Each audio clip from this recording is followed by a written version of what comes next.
आज परमेश्वर इस वचन के द्वारा हमसे बात कर रहा है, इसीलिए तुम आपस में एक दूसरे के सामने अपने अपने पापों को मान लो। एक दूसरे के लिए प्रार्थना किया करो। प्रार्थना उन लोगों के लिए करनी है जो हमसे बैर रखते हैं, हमारा नुकसान करता है, जो हमें अच्छे नहीं लगते हैं, हमें उनके लिए भी हमें प्रार्थना करनी चाहिए।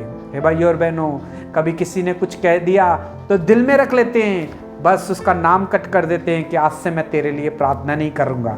अगर ये सब आपने भी किया है तो आज परमेश्वर इस वचन से हमसे बात कर रहा है। आप चाहते हो आप चंगाई पाओ, आप चाहते हो कि आपकी प्रार्थना परमेश्वर सुने और उसका जवाब दे, आपको चंगाई दे, तो भाई और बहनों, जो नाम आपने कट करके रख दिया था इसके लिए मैं प्रार्थना नहीं करूंगा, आज से उसका नाम अपने हृदय में लिखो।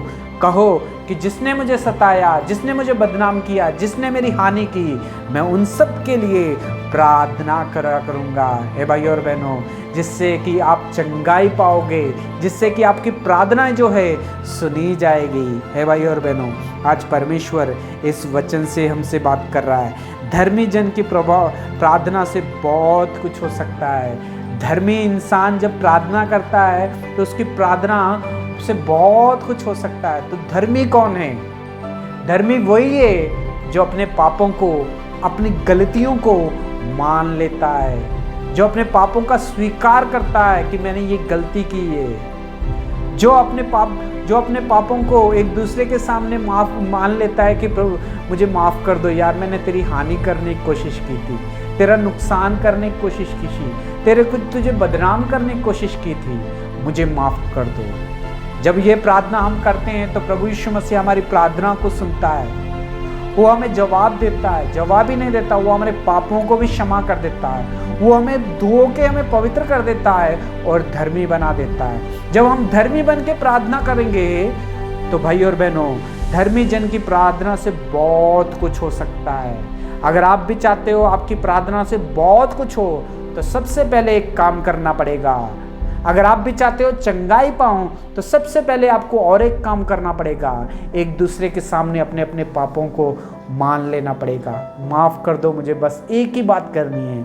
और दूसरा, परमेश्वर के सामने स्वीकार करना पड़ेगा कि प्रभु जी मैं पापी हूँ, मुझे माफ़ कर दो।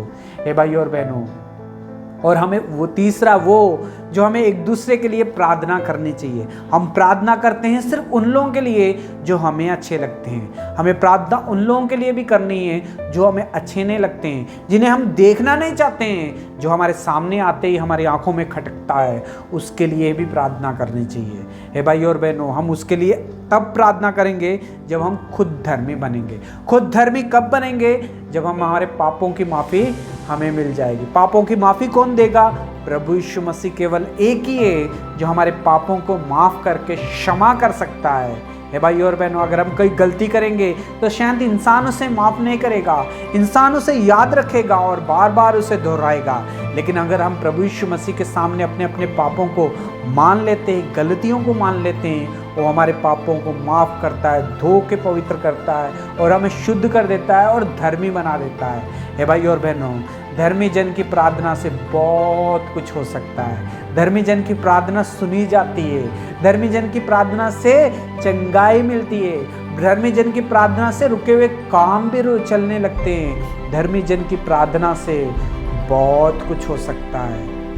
हे भाई और बहनों, आज परमेश्वर इस वचन के द्वारा हमसे बात कर रहा है। वचन में लिखा है, याकूब की पत्री 5 अध्याय और उसकी 16 आयत में लिखा है, इसलिए तुम आपस में एक दूसरे के सामने अपने अपने पापों को मान लो, एक दूसरे के लिए प्रार्थना किया करो, जिससे कि तुम चंगे हो जाओ।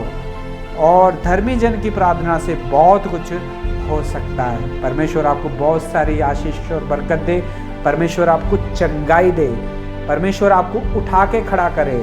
अगर आप भी धर्मी जन बन के प्रार्थना करोगे, अगर आप भी अपने पापों की माफ़ी मांग के प्रार्थना करोगे, अगर आप भी एक दूसरे के लिए प्रार्थना करोगे, अगर आप भी घुटने टेकोगे, तो परमेश्वर आपके प्रार्थना का भी जवाब देगा। प्रभु आपको बहुत सारी आशीष और बरकत दे। God bless you.